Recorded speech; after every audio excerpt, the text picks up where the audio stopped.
Welcome back to another episode of Tiger Talk TV. Y'all know who it is. It's your main man, Ken Clark, filling in for D. Corey C. And we're back with another special guest, man. But before we bring up our guests, we ask that you hit the like button, hit the share button, hit the subscribe button. And in the words of D. Corey C, tell every Tiger that you know. Why? Because it all helps the cause. What cause is that? I love Jackson State University. All right, Tiger Nation, again, welcome back to Tiger Talk TV. Whether you're watching on Facebook, whether you're watching on Twitter, Instagram, wherever you're getting your content, be sure to head over to YouTube, Tiger Talk TV, hit that subscribe button. Be sure to turn your notification bell on. Our special guest today is a offensive lineman, man. You know, the games are won and lost in the trenches. And we brought in quite a few offensive linemen, and we're going to carry on throughout the room so we can introduce you to some of our new Tigers. And today's guest, I gave him a nickname he don't even know about, but I call him the Jacktown Thor. And I think y'all know who I'm talking about. This brother here could probably win a competition for best hair on the team. We'll see. But nevertheless, let me go ahead and bring him up. And there he is. What's going on, man? I'm glad to be on the show. I'm glad to be on the show, man. For sure. Ace Meadows, man. Hey, man. Hey, thank you for joining me. Thank you for joining Tiger Talk TV.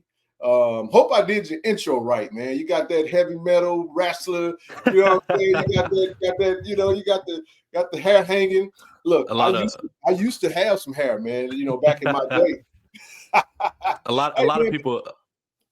That Thor nickname is crazy because there's a couple guys on the team who actually have been calling me that. Been calling me Thor. It's kind of crazy you said that.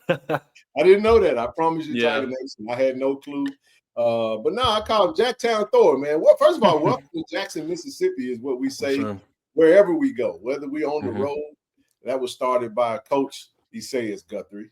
He started that, him and Coach Javancy Jones. But again, welcome. We want to basically introduce you, give you an opportunity to be introduced officially to Tiger Nation via Tiger Talk TV. And we'll start here, man. You know, Ace Meadows. Who is Ace Meadows? Just kind of give Tiger Nation an introduction. Where you from? Hometown, high school, and let's go all the way back to youth and walk it up until you got ready to go off to college. Yeah, for sure. I got you. You know, I'm born in Jackson, Tennessee. Raised in Trenton, Tennessee. Played for Peabody High School from 2020 to 2023, 24.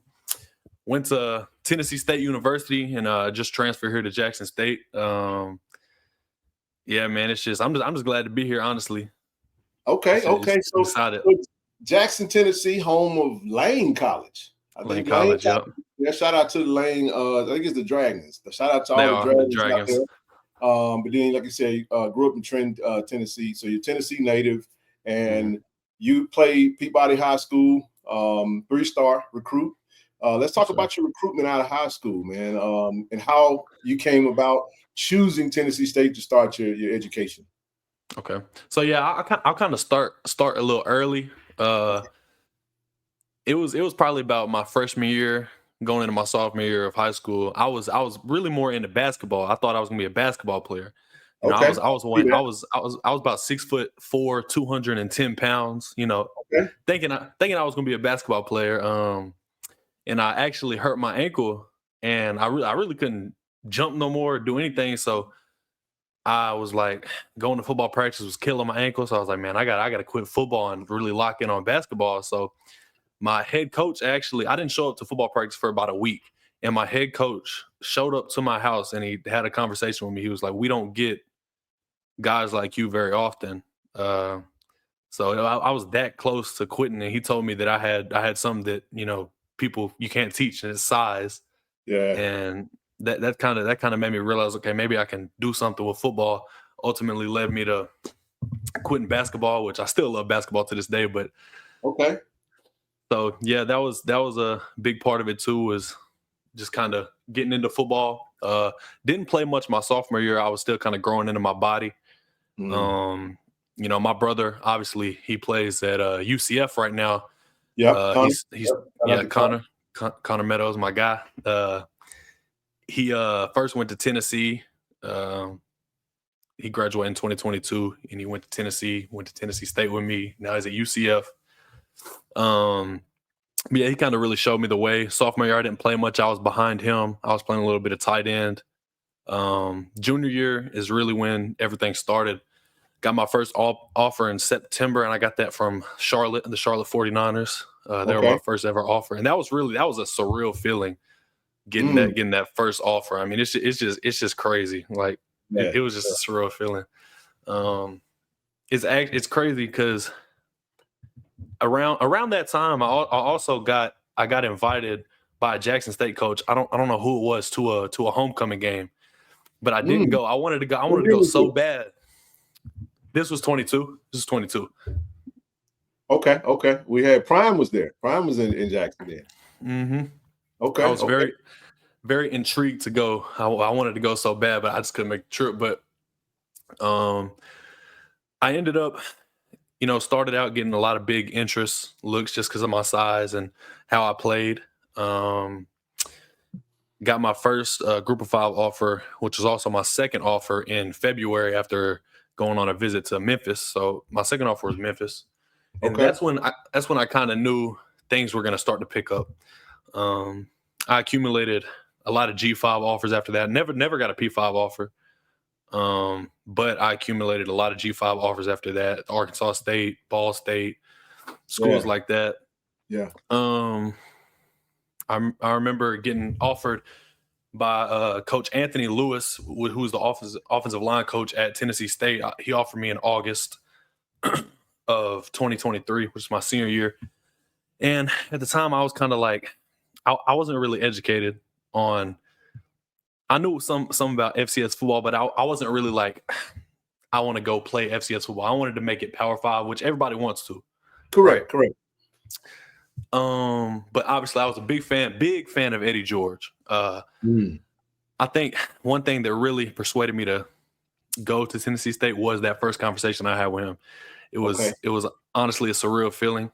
He called me after first game of my senior year. We lost, tough game. He called me and talked to me, and it was just, I was like, man, Eddie George wants me to come play football for him. That's kind of crazy to me. Yeah. So I go through my whole senior year. I played offensive and defensive line my senior year, which is something I didn't do throughout my high school career, but I had to do it. We only returned 2 starters from my junior year to my senior year, which was me and my little brother Quinn Brooks. Okay. And so it was kind of rough. We went from having my freshman year, we had just finished a 3-peat state championship back to back.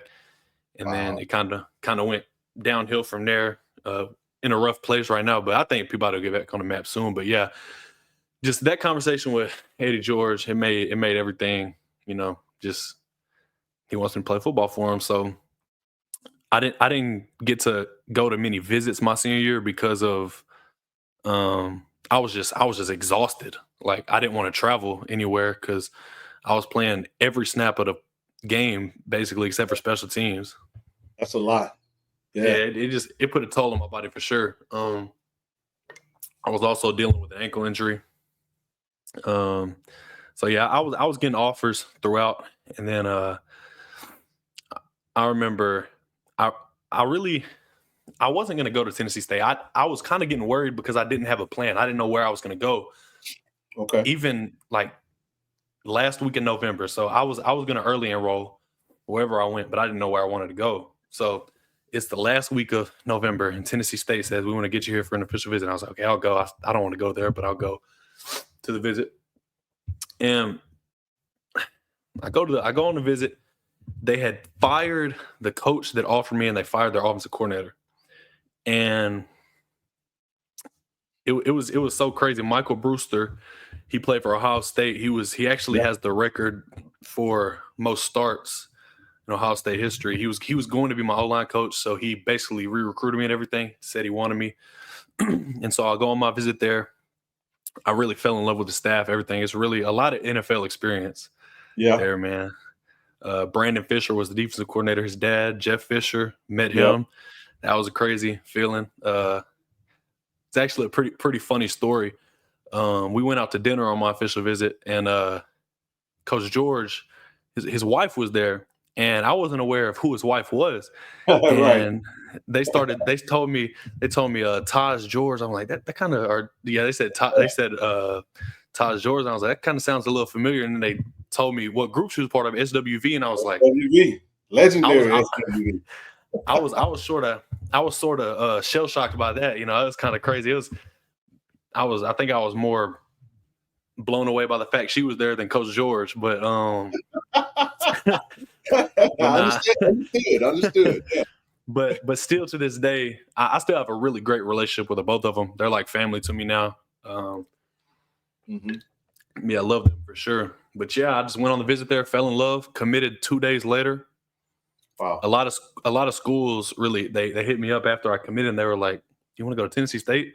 I was like, "Yeah, I do. I want to go to Tennessee State. It's a great history of football." Yep. Great history of football. And then my brother at the time he had just entered the transfer portal. He entered the transfer portal the day that I committed to Tennessee State.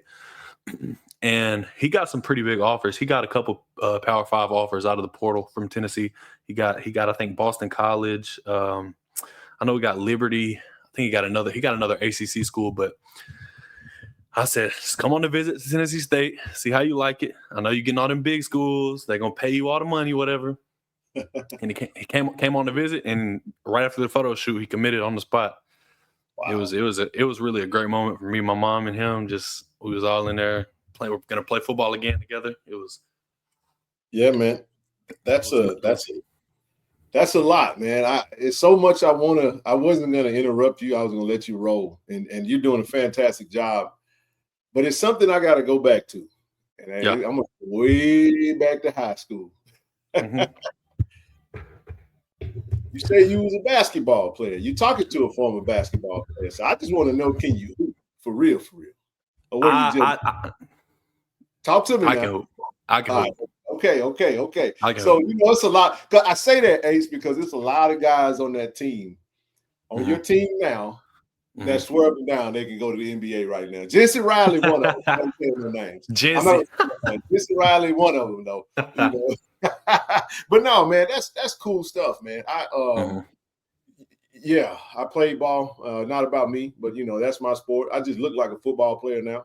But you kind of saw that. A lot of the guys that would play your power forwards. There's a lot of history with basketball players turning into football players. Julius Peppers, Tony Gates. Sure. I mean, shucks, man.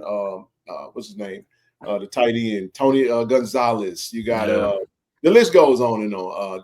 Graham played at several football players there. LeBron James said he played. Yeah, even LeBron. Yeah, but so you commit to Tennessee State, and I do want to second that. They have a very rich tradition. There's a lot of history between Jackson State and Tennessee State. We don't play the rivalry game, the Southern Heritage Classic anymore, but there is some history there where the legendary coach for Tennessee State, Big John Merritt. Big John. You can't go to Tennessee State and not know who Big John Merritt is, right? So plastered all over the wall, man. So he was at Jackson State first. Yep. And he left us, and he took both the offensive coordinator, defensive coordinator, and took everything. And they ran off. Before Prime left and took everything, it was Big John that left and took everything from us. But no, our legendary coach, W.C. Gordon, is a Tennessee State native as well. So there's a lot of history there. Who knows, man? We might see that game again sometime soon. That's up I hope so. Yeah, man. I know the Memphis area. I wouldn't mind a home to home. Nashville got that direct flight, Southwest. Yep. Come on, y'all. Let's go to Nashville. Let's bring Tennessee State to Jackson. That would be cool. That would be cool. It would be good for HBCU football altogether to bring it back for sure. Absolutely, man. One of the most one of the story rivalries over the history of HBCU football. Tennessee State is a blue blood, just like Jackson State. So a lot of rich tradition there. You went to a really good program, and you guys went on to have a really good season, man. Y'all had a really good season with FCS. I was rooting for you guys when you went over to Montana and played. Yeah, and that was a heck of a game. But things didn't work out. You guys wound up losing a tough, heartbreaking game in the FCS playoffs. And then you guys progress into the offseason. Head coach Eddie George decides to take the head coaching job at Bowling Green over in Ohio. And no more Tennessee State under the leadership of Coach Eddie George, Coach Reggie Barlow comes in, and you guys hit the portal. And I say you guys because we're going to get into your teammate who joined you here in Jackson, Alex. Had a chance to sit down and talk to him as well. But let's talk about how that season went for you guys. I know you and your brother committed. It was a beautiful day for you guys. Let's talk about how the season progressed and how it went for you in your freshman year. I think you redshirted. And then Coach Eddie George leaves and you enter the portal, and then we'll build it up to how we got to Jackson State. Got you for sure. Yeah, I'll start pretty early. Okay. I committed early enrolled in January of 24. We started out strong with the workouts, winter workouts and everything. It was going well. Went through mat drills and everything. Team was getting to know the guys, just getting comfortable. Then I go to my ankle. As I mentioned, I had an ankle injury that stopped me from playing basketball. I never really got it looked at or anything. I just really powered through it in high school. So I go to the doctor's office. The athletic trainer sent me there one day because my ankle was just bothering me. Okay. And they do x-rays, MRIs, and they found out I tore most of the lateral ligaments and they didn't heal back correctly. Wow. So March 5th, 2024, I have like a modified Brostrom surgery on my right ankle. Puts me out of spring ball. Come back. I'm going through summer,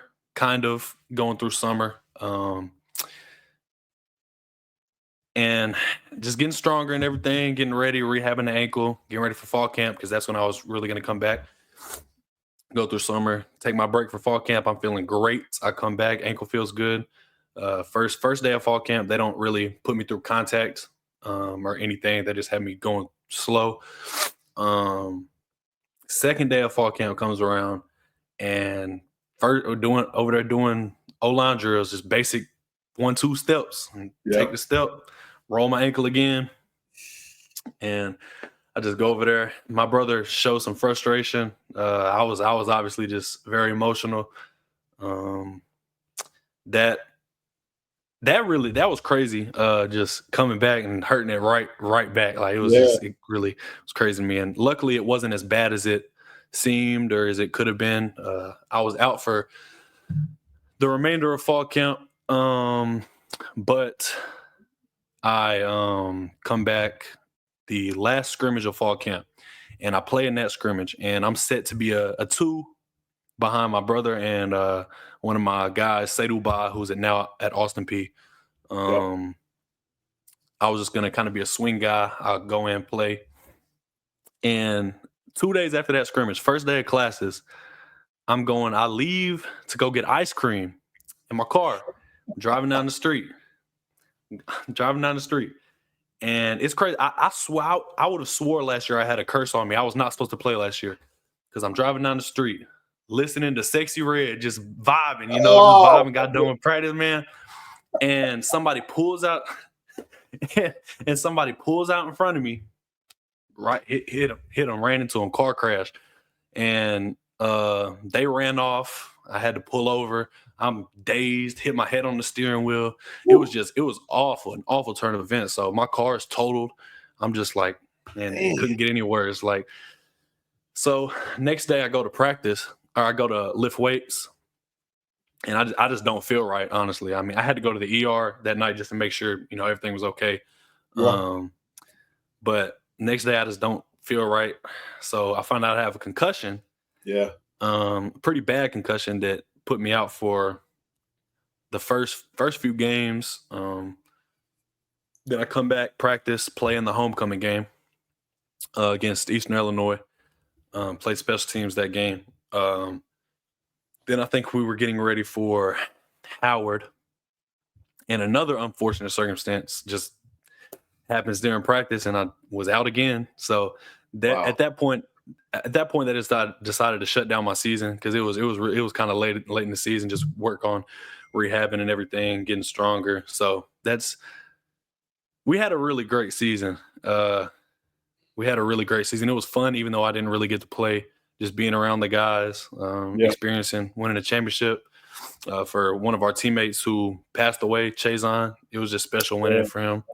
That was tough. It was, I remember that. Yeah, it was tough for sure, but it was special winning that for him.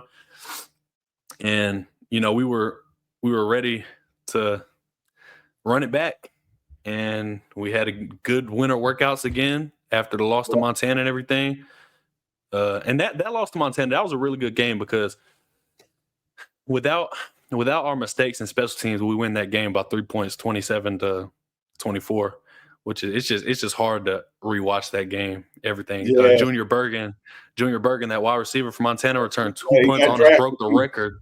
That Joe got crazy. Drafted, he was amazing. Yeah, he was amazing. But after that, we kind of it was special getting into the playoffs for sure. That was amazing. Just that opportunity. I was just happy for my guys, and I was proud of my brother for getting all conference HBCU All-American. That was amazing for him. Yeah. And then me and him kind of had a talk. I was like, I'm obviously going to stay here.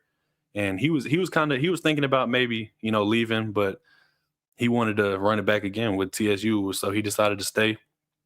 And then it really all started with our offensive line coach, our tight ends coach left, and our offensive line coach left. And then rumors of Coach George leaving, and then he leaves, and kind of had a talk with him.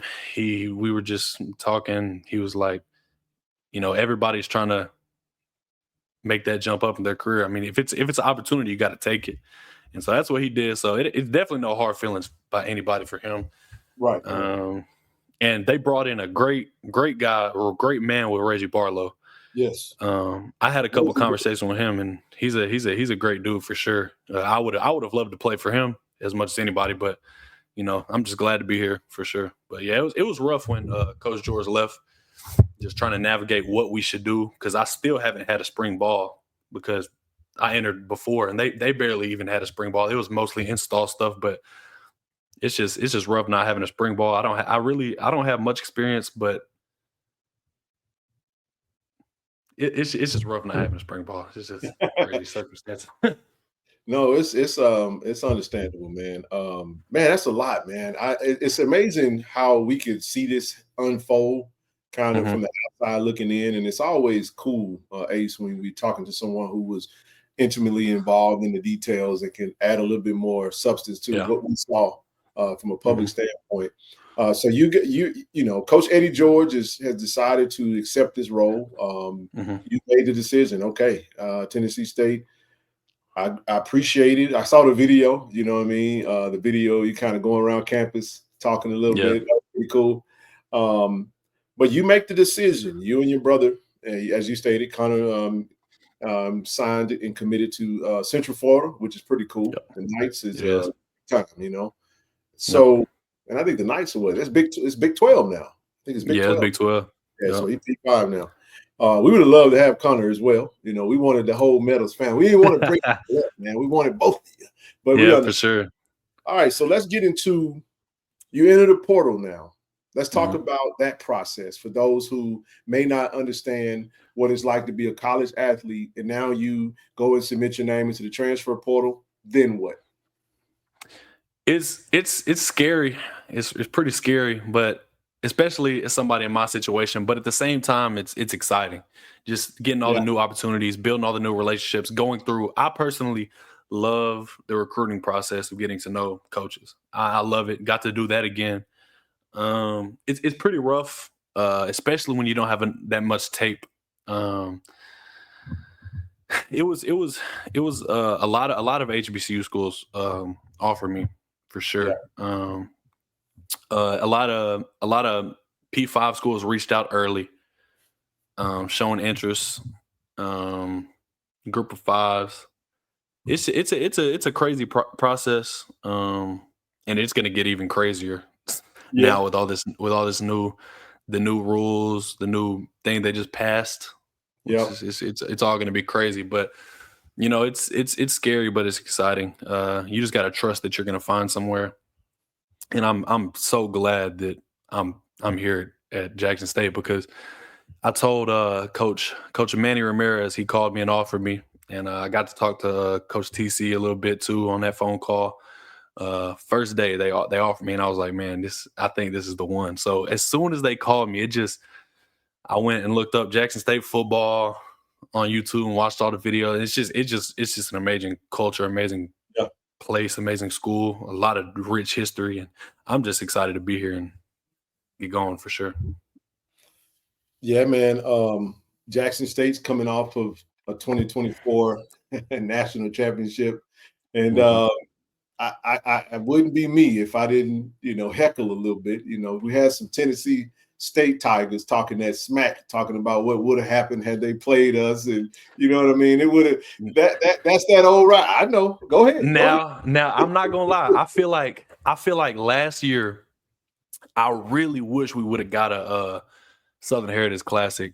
Jackson State, Tennessee State. It would have been amazing. That would have been a great game. Tennessee State was tough, man. When you mentioned some of your former teammates, we were following it. We've been, I'm a recruiting guy, man. I love the recruiting process. I've always followed, we would follow signing day pretty heavily. But just watching Tennessee State and what they do and what was happening, all the young men entering the portal. We got a couple of teammates, Jordan coming over with you and Ace, Alex. But the thing about it, that team was loaded. You guys' team was talented, man, and ours was as well. So, of course, I'm gonna say Jackson State wins. But when we were on at the Legacy Bowl, obviously got a chance to talk with Dre. Dre Ellis, and it was cool, man. He's a good quarterback. I thought he fit perfectly well in you guys' system. It was just a tough, rugged, hard-nosed style of football, man. And it would have been a beautiful game had Jackson State and Tennessee State played last year. That would have been cool. Yeah. So, we had some playmakers. We had an amazing our defense was amazing last year. We wanted that linebacker, that freshman All-American. He ran Sanders.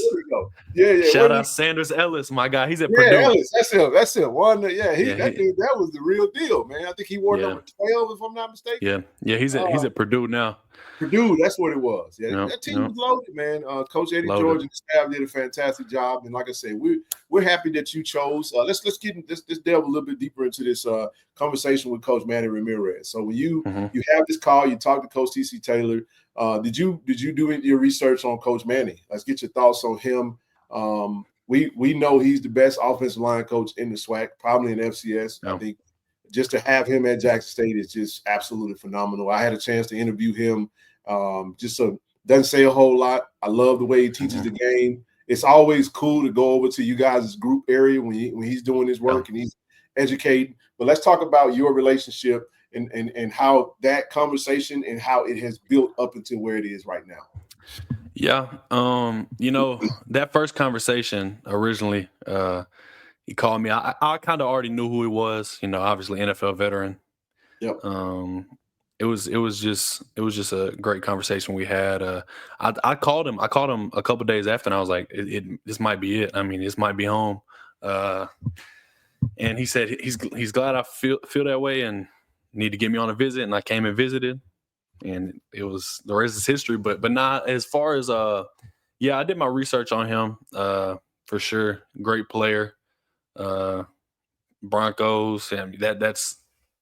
I remember when he was on the Broncos, for sure, snapping to Peyton Manning. It's one of my favorite quarterbacks ever, Peyton Manning.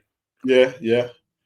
But I did my research for sure. And when I came on my visit, I love the way that he coaches. He's kind of soft spoken, like you say, he doesn't say much. But when he talks, you better listen because he's a very smart guy. He's a great man, amazing coach. And I'm just blessed to be playing for him. I got a funny story about that first phone call when they offered me. Okay, let's hear it. It was crazy, but Coach Manny calls me, and I'm sitting out in the lounge in my dorm, Tennessee State, and we're talking. And he's like, "I'm gonna get you on the phone with the head guy." So Coach TC comes to the phone, and I'm walking around talking to him, and somebody else calls my phone, and it hangs up the phone, and I'm like, "Oh God, I just hung up on Coach TC Taylor. I'm like, oh gosh. so I'd struggle to call him back, and he was like, man, I didn't know what was going on. He started joking around with me about hanging up on him and stuff. That was pretty funny. I'm always worried about that happening, and it happened on a head coach, man. Hey man, you weren't listening to Sexy Red when he called. Just leave Sexy Red alone. I'm teasing it. They know if they watch me on the live shows every weeknights, man. They know I can't do it, Ace. I just can't do it, man. I can't do it. Can't do it. But anyway, so let's so you get ready to Coach Manny talks about you guys coming on a visit. So let's talk about the conversation that you had with your teammate Alex Buena. He comes on the visit with you, plays center at Tennessee State, and we've had him on Tiger Talk. Shout out to Alex. And let's talk about the conversations you guys had when considering Jackson State. Now you both have the offer, and you take your visit together. Let's hear some of that conversation.